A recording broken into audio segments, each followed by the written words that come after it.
Hi, everybody. This is Dana with CoachDanaInspires.com, and welcome to Business Inspiration. We are excited about today's interview. For those of you who may not know me, I am a coach for women entrepreneurs, and I help the women entrepreneurs out there find their value. What are you really worth? Charge what you're really worth and find your perfect client. What a combination to make you successful, and you can help your clients as well. So today we have a fantastic interview. We are, so excited to have Vanessa Emerson, and she is with the Dental Speaker, and she really helps people make an impact on their business through speaking. Okay, hear that. You're going to make an impact through speaking. And even though, Vanessa, you talk mostly to dental people, which we all love our dentists, don't we? Give a shout out to your dentist. But yeah, but really everything that you talk about could be for anybody who's in business and wants to make an impact through speaking. Anybody could use what you have to say. Is that right? I would say it's for all entrepreneurs. Absolutely. So this is for everyone out there. So listen up. First and foremost, Vanessa, how are you? How's your family? What's going on? Everybody safe and secure? We're awesome. We just returned from Oahu. Oh, I'm sorry. Yeah, It was horrible. Yeah, I'll bet. It's never horrible in paradise, but we're doing really well. Thank you. Oh, I'm so glad. And I know that some of our viewers might be looking at your background and going, so is that the Taj Mahal or is that something else? Cat lady or what? So you do cat rescue, is that correct? We do. We're in the Phoenix area, and there are, it's estimated that there are about 250,000 free roaming cats in the Phoenix area. And so we've been involved in rescue for about 10 years now. And so we do have some cats that live here with us, but we have rescued almost 60 cats in the last 10 years and got them through and adopted into other homes. So it is my passion. Yay, I think that's great. That's wonderful. So I'm glad you have a passion other than speaking and dentists. So that's good. Good stuff. So, you talk to people all day, maybe not all day long, but every day at least. And it's been a year now that we've been through this COVID. What are your clients saying? What are people, are they being positive? Are they still a little pessimistic? Are they standing back? What are you hearing out there as far as what their feelings are? Well, as a business advisor, I do speak to a lot of entrepreneurs. I mean, every day I have multiple calls, and I feel like there's been a shift, Dana. I don't know if you feel it. Once we turn the corner on this year, it just feels like we're ready. COVID, let's move on. It just feels like we're ready we've got the vaccines coming here in Arizona. You can have a vaccine as of today, close to the end of March. Even if you're 16 years of age. So they've opened it up to everybody. Whoop, whoop. So we just feel like, hey, we're ready to get back to work. And so it feels to me like there's definitely a momentum building underfoot. Yeah, I think so. I think I know I'm ready. I'm ready to go someplace. Book me. I'll go. I'm so tired of, I love my husband, but part of it is, getting out there and seeing all these different people and hearing all these different ideas and views on things. And you just don't get that by sitting across the table from the same absolutely fabulous guy every day. I don't know. And there's even a limit with Zoom, isn't there? I mean, we're using Zoom so much more now in all of our calls and even in the times that we present, but it's still limiting. Yeah, absolutely. You don't get that interaction. Like when I normally go and speak live, I get there early. I talk to the people beforehand. I sit at a table with people. I get information. I ask questions. And I use that in my keynotes. I can say, well, earlier this evening, I was talking to Vanessa and blah, blah, blah. You don't get that on Zoom. It's really hard. So, with all this going on and maybe coming out of it, what can we as entrepreneurs do right now to really, start moving forward? Let's make some changes. Let's make a difference. What's going on? What can we do?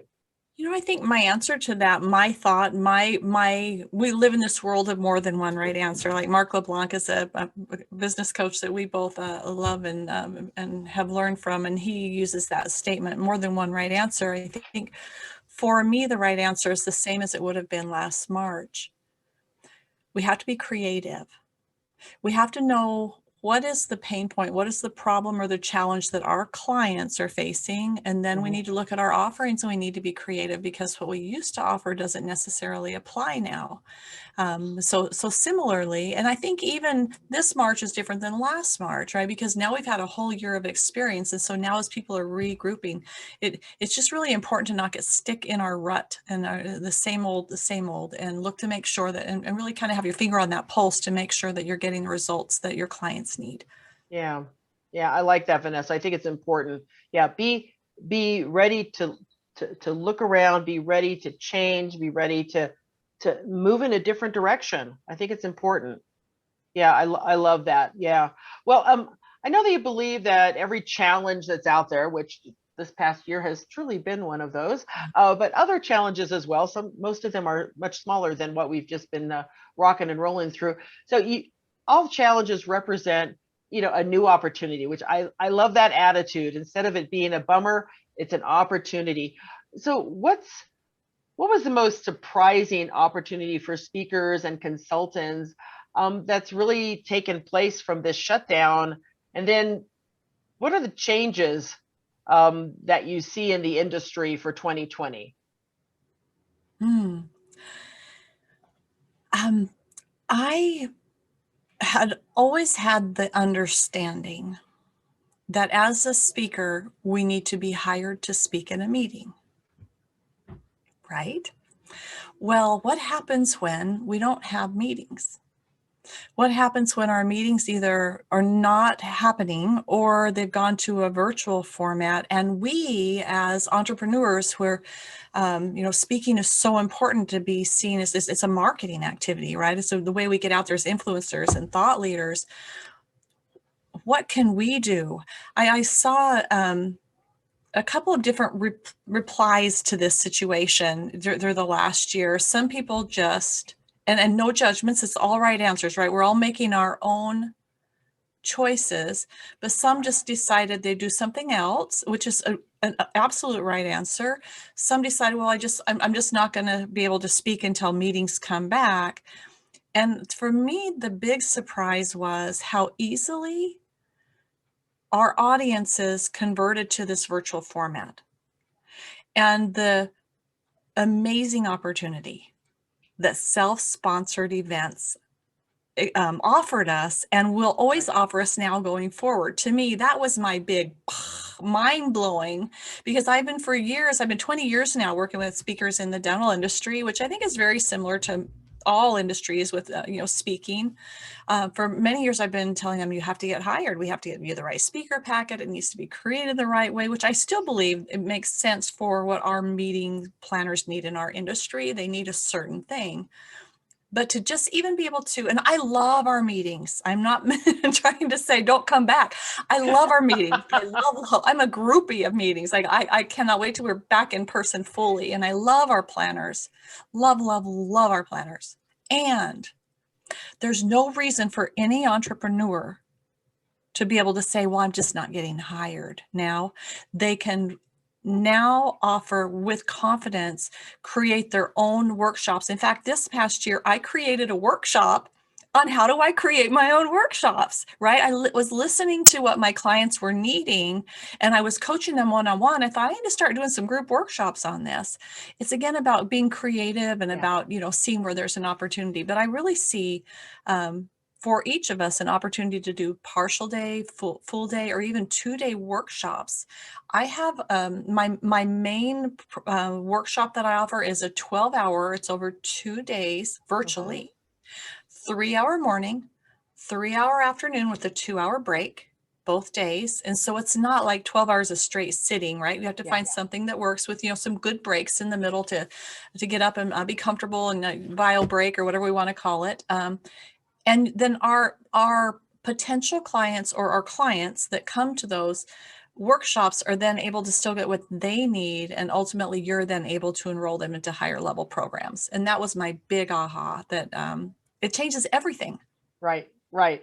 I like that, and I like the format. I have another friend or two that has workshops that are like that.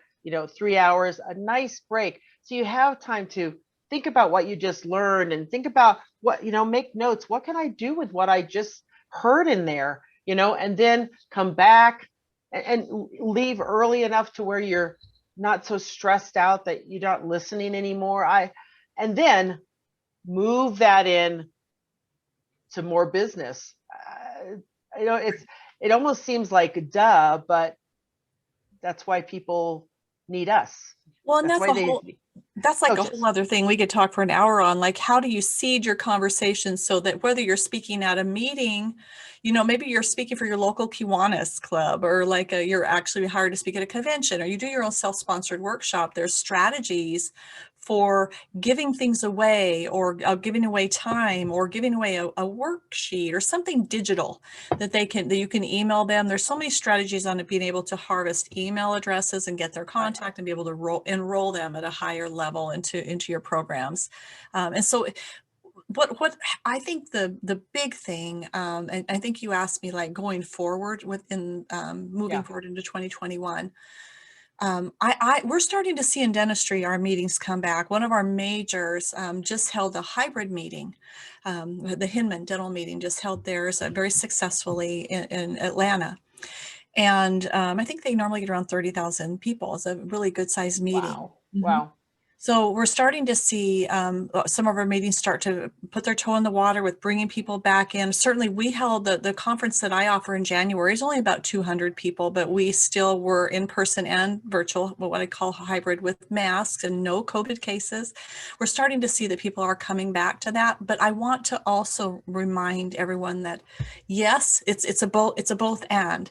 Let's get back to speaking on the circuit, and let's also beef up your own offerings so that you can enroll leads, those people that are being referred to you, whether you charge for this workshop or not. I mean, there's so many different models, and I could talk for a full day on this, obviously, on that particular topic. Yes, yes, and that's why you're here, so that you can share some of this great information. And I love this because it really makes a lot of sense, and it seems very practical, but so many times we just don't. We're right in the middle of the forest and we can't see anything. We can't see it because we're in the middle of it. About being an outside of the box thinker, right? Yeah, right. If the only answer is yes, and there is no answer to this, like instead of us telling ourselves, well, I couldn't do that, or I couldn't do this, if instead we thought, what if I could, and how could I, and Hmm. embrace what's available to us now, that's going to help us also really stand out as with a unique offering. Oh And yeah, absolutely. I like that. I like that attitude, and I think we all should think about having that attitude of forget the no. How about what if? Or and is there how can another I? way? How Yeah, can I? yeah. So, you typically advise dental speakers and consultants around strategies on how to grow their business. So many of our viewers here are coaches or speakers. What do you think is the number one client attraction strategy that you could recommend coaches implement going forward?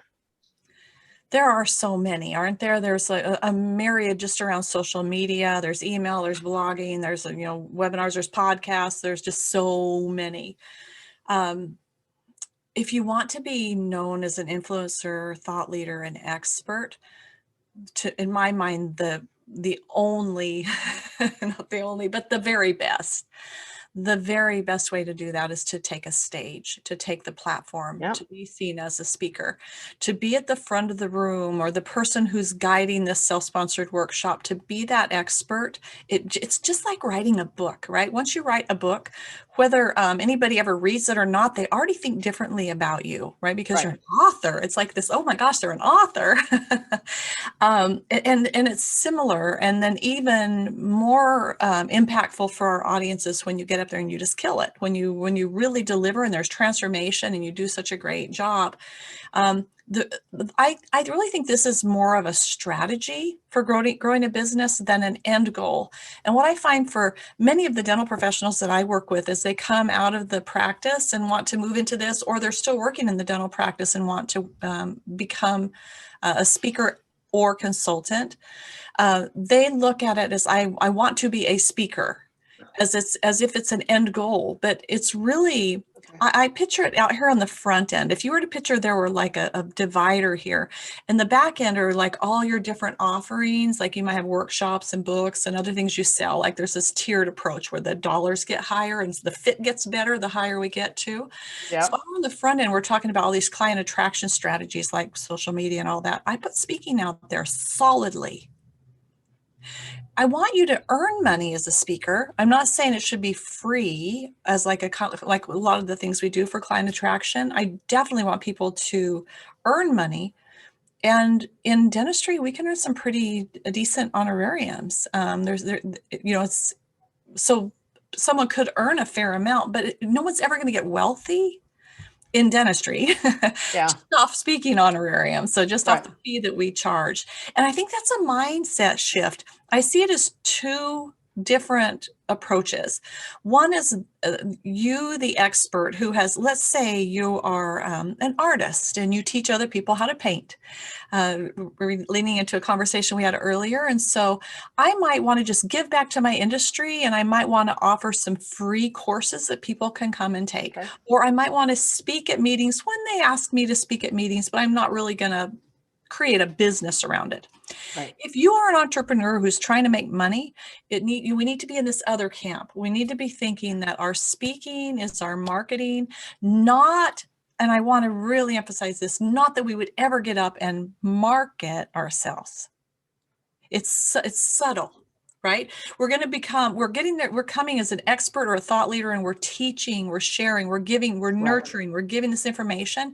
And in the process of that, we market ourselves. Right. Right. When people hear what you have to say and it's exciting and so usable, that's it. Nobody needs to go out there and I think that frightens people. I think that idea of, well, I have to sell myself. I have to, put myself out there and self promote. Well, yeah. to a level, but not like, no offense to anybody who sells a car, God bless y'all. But that what, the vision of a used car salesman, what can we get you today? What can I get you to buy today? So I think it's a mindset of how to take care of that. And I like the way you say that. It's not marketing, it's Nurturing. Yeah, absolutely. Wow. It's when you come to this conversation with, I have something to share that I think might help you.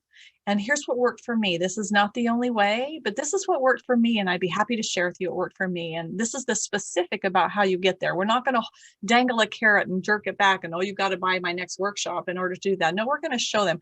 I like to use the analogy of I could go to a workshop to learn how to put in the garbage disposal. Yeah. And by the time I'm done learning exactly what to do, I'm just going to call my plumber because ain't nobody got time for that. Yeah, right. You know what I mean? So when we show them how to put in the garbage disposal, many times it also helps to build the value of your services. Like they realize that, oh, I didn't realize it was that involved. And I'm not sure I could do all of that. I think I need you to help me. Right. And that's a great analogy. Thank you for that. Yeah. It's a great visual. That Thank came you. from personal experience, Okay. Yeah. That's why I call a plumber. Yeah. Sure. The plumber and I are friends. So Vanessa, what do you see as the second most important client attraction strategy?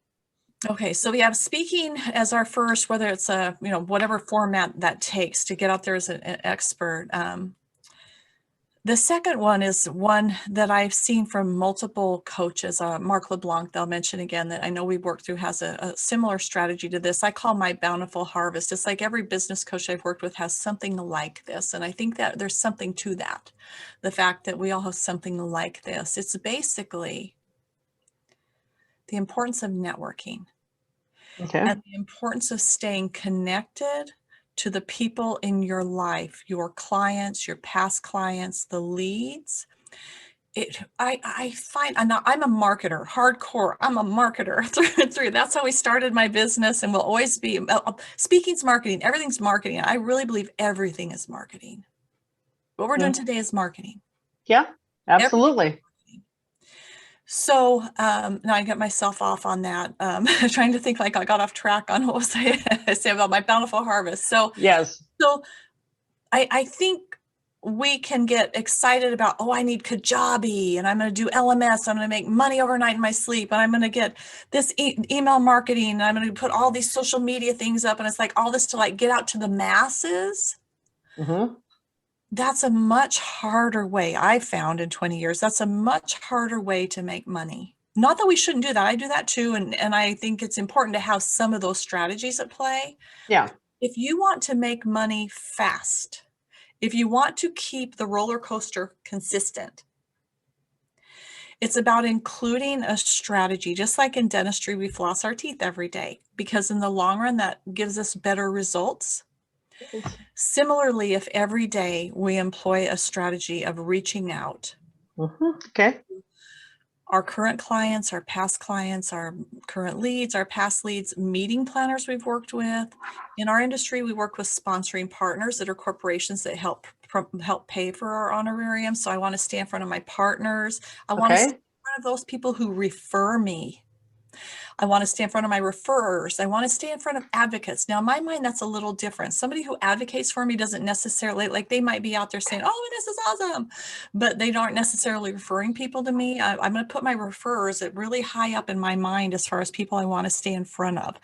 Right. Stay in front of them via email or a text. It's not every day. It's like, oh my gosh, it's been 3 months since I reached out to Katrina. I need to reach out and see how she's doing and know her dog's name, right?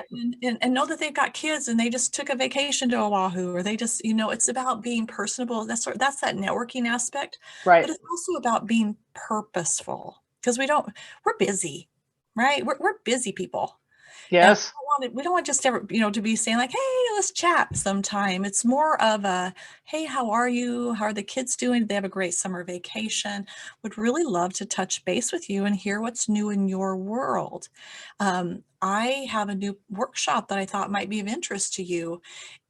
If you'd like to hear more, and I put in my Calendly link, I really look forward to it. I'd welcome the opportunity. I'd really look forward to it. It's really something short, a text, a phone call, an email. Yeah. Not rocket science. It's just not sexy. It's like repetitive. It's like, okay, I've got to sit down and I've got to do these. I call this my strategy, bountiful harvest. Mark calls his storm starter. I've heard it called different things, but the idea is create a list of I started by exporting my QuickBooks, past clients. I just exported them all. I'm an Excel geek. I learned Excel when it was Lotus 1, 2, 3. Oh dear. Okay. Long ago. So like I'm really good with Excel, but a lot of people will use a CRM now. You can export that into your CRM. Just the real key components of this to just kind of finish out the picture is you want to start creating your list, and then you need to classify these people somehow. If you use a numbering system or an alpha system, like past client could be PC, or past lead PL, advocate A. You get the idea. Somehow so you can index them in your CRM or in whatever list you do. Keep track of their email, their phone, their website, their address, because you might send them something in the mail occasionally. You might send a card at, middle of the year for some reason. And then you want to have notes where you can keep track of when was the last time I reached out to Katrina. Right. Just something about that conversation. Here's what happens when we just start that magical ball rolling. It's magic. It's just I'm sure you've followed this strategy too, Dana. There have been multiple times as I've coached people over the years where they'll say, if I don't get clients soon, I'm really worried I'm gonna have to close up shop. And so I'll tell them, if you do this, I promise you. Yeah. And I'll tell them, do 5 a day, do 6, make it a bonus, because you do 1 a day. But when someone sits down and reaches out, you're going to find that you have way more past clients than you realized, or past leads. And when you just touch base, what you're going to hear is, I was just thinking about you. Oh my gosh, I wanted to reach out to you about thus and such. And then you're going to start booking. You'll start booking so much business, you have an entirely different problem. Yeah. Which is a Then you're good going problem. to try to figure out time to reach out because now Yeah. you've got them all reaching in. And the thing is, it is that it is, you could think of it as boring, to reach out to folks, but really sometimes what you get back is pretty exciting. Yeah. And it's that anticipation of that. You reach out 5 times and one of them is, wow, I was thinking about you and you're the person I need to talk to about that. Yes, I am. Let's take this down. Yeah. And that gives you the energy, doesn't it, to go forward. And you're only reaching out to people that you want to hear from anyway, right? Sure. So you can control that, and it does make it more fun. And I found that as I would start going through my list, I'd be like, I really hadn't thought about this person in a while. I really want to. I need to. I want to reach back to this past client that spent a lot of money with Yeah. us. And I've let that ball slip. And so it really helps us elevate especially in our clients and past clients' minds. It really helps elevate, I think, our relationship for them. Yep. And if you had a good experience with them, it's most likely that they had a good experience with you too, and that they would be thrilled to see your name on their phone. Yeah, I think so. I think you're right. And what a great way to, keep those lines of communication open, keep you at the top of their mind, but not be pokey, not be that annoying dripping going, don't you want to talk? I've got, buy this, buy this, buy this. Email No. every day. Yeah, yeah. There's got to be a balance. And this is really more of relationship oriented than just throwing it out to the masses where they don't know you. Right. You'll find, I think what I have found is that I'm able to book more business and at a higher rate than I bring in off of those other type of Yeah. marketing Right. ideas. Well, thank you. Thank you so much. There's such a bountiful harvest. And I think that's a great name. And Mark LeBlanc, Storm Starter. I mean, you picture what's going on there, bountiful harvest. I see that. I see exactly what you mean. So, folks out there, if you have another term, let me know. I love this. This is so exciting. So Vanessa, we could be talking about strategies all day long, and I know you normally do, and we only have 25 minutes, so here we are. So thank you so much for being here. I've just loved this time, and I want to give people some information about you. So if they want to reach out and just ask you some questions and see if you might be able to help out, like, what's a bountiful harvest? Give me an idea. Here's Vanessa's information. So please contact her. She is even more sweet than she is on an interview. She's a fabulous person, always willing to, give a word of advice. Absolutely. And so get a hold of her at info@thedentalspeaker.com and check out her website. And again, if I could be of service to you, you have any questions or anything you want to know about my coaching, there's my information as well. And if you want to be a guest on Business Inspiration, reach out, let me know, and let's talk and let's inspire people to get busy and get their business rolling, no matter where we are, COVID or not. Vanessa, thank you so much. I really appreciate your time. And until next Tuesday, we'll see everybody later. Thanks, Vanessa. Thank you.